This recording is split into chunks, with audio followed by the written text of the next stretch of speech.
welcome to this edition of News Magazine. It's your host, Sarah, and I'm Alireza. Thanks for joining us. Let's take a look at the headlines. Spotting a faraway galaxy. More chores and fewer allergies. Less sugar in our diet is a new advice from experts. Iran pays tribute to its great poet Ferdowsi. Astronomers have discovered a new galaxy. It is the most distant galaxy ever seen at 13.1 billion light-years away. The galaxy, called EGS CS81, was first spotted in 2013 by astronomer Pascal Oest using the Hubble telescope. At first, all he saw was a bright object in the distance. With the help of the powerful Spitzer Space Telescope, OS was able to identify that bright light as a galaxy. The Spitzer Space Telescope was launched in 2003. It was used to help identify the new galaxy. By measuring how light has shifted, the scientists were able to understand that EGS CS81 was formed about 670 million years after the Big Bang. The Big Bang model is a leading theory or idea used by scientists to explain the creation of our universe. Scientists estimate that the Milky Way was formed 10 billion years after the Big Bang. Nobody likes doing the dishes, but it turns out that doing this boring task might have a good result. According to a new study published in the Journal of Pediatrics, washing dishes by hand instead of using a dishwasher might prevent the development of allergies.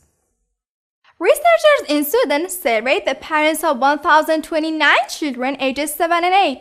They discovered that children whose families hand-wash the dishes instead of using a machine were less likely to have allergies. Earlier research has shown that dishes washed by machine are cleaner than those washed by hand. So why would kids who eat off of slightly dirtier plates be better off when it comes to preventing allergies?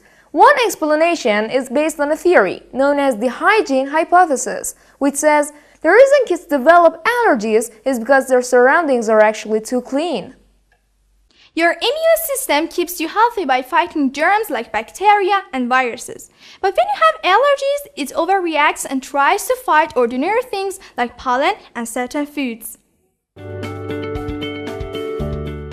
The World Health Organization is advising people around the world to cut down the amount of sugar they use each day. While sweet treats can be hard to resist, the World Health Organization has set new dietary guidelines for people around the world.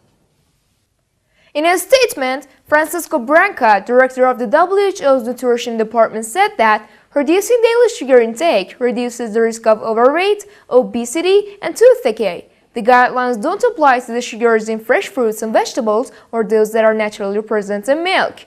According to the WHO, there is no reported evidence of negative effects of consuming those sugars. Instead, the new guidelines focus on added or free sugars. These include sugars that are added to processed foods and drinks such as donuts, cookies, candy, and soft drinks.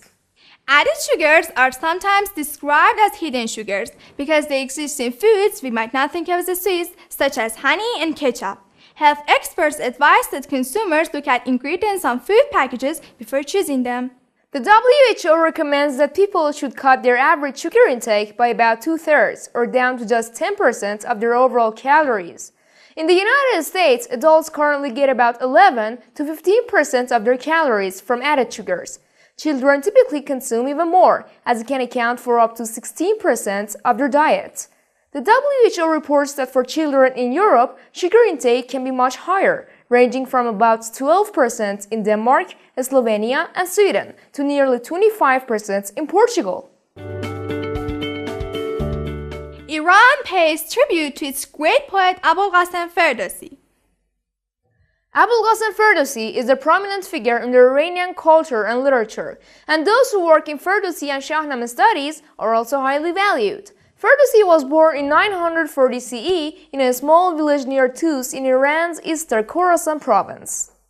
He is best known for his magnum opus Shahnameh, Book of the Kings, which is a classic in epic Persian poetry and recounts Iran's mythical and historical past.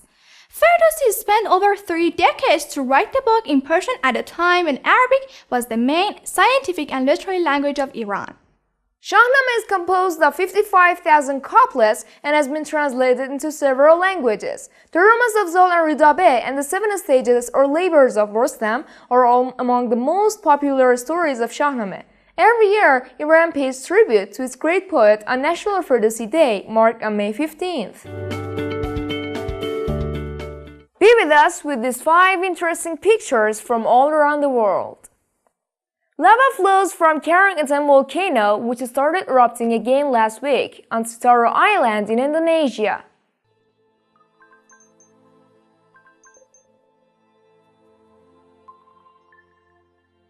An acrobat has smashed the Guinness World Record for the longest blindfolded tightrope crossing, walking backwards between 2 skyscrapers about 150 meters above the ground in China.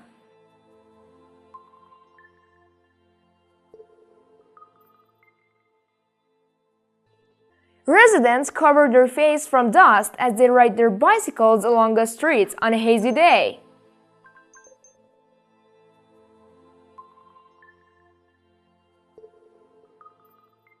Fireworks exploding during the Victory Day celebrations at Red Square in Moscow, Russia.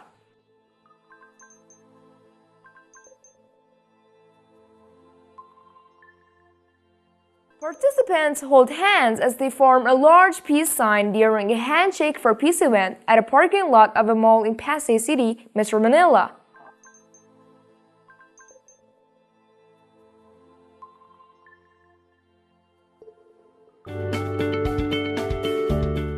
Today, we're gonna talk about Google's self-driving cars hit the road this summer. The ovoid vehicles, which have no steering wheel or other common car interior features and are designed for short travel, are hand-built and have been undergoing testing at Google's private facility in Central California. So far, they have logged nearly 1 million miles of simulated driving. A few of these small cars will begin testing in real-world situations around Mountain View, accompanied by safety drivers, a legal requirement at this early stage of self-driving car development. For the past 6 years, Google has been trolling the streets of the Silicon Valley suburb with heavily modified self-driving Lexus SUVs, using software that will be adopted by the smaller hand-built prototypes. A range of radar and camera-based sensor tech has gotten increasingly miniaturized over the development cycle, with the most obvious evolution, the shrinking of the bubble-like rooftop scanner that is critical to helping the car see its environment. Google's self-driving Lexus test sessions have not been trouble-free. Last week, Google revealed that its car were involved in 11 accidents the course of their years on the city streets. Okay, let's watch this technology video.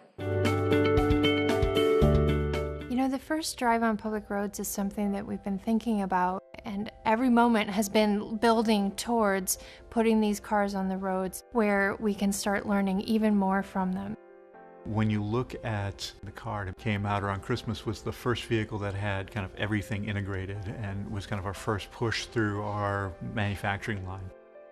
We've now been able to take that, do some reliability testing with it, and to make sure that everything really hangs together the way it's supposed to before we get them out onto the roads. We've made the car hot, we've made the car cold, we've done durability testing, we drive it through a reliability bump track. Getting these cars out into the public and allowing people to react to them, allowing us to see them out there, I think that's a huge deal. And most importantly, it's the necessary step to getting them to drive themselves. Thanks for being with us. See you next time.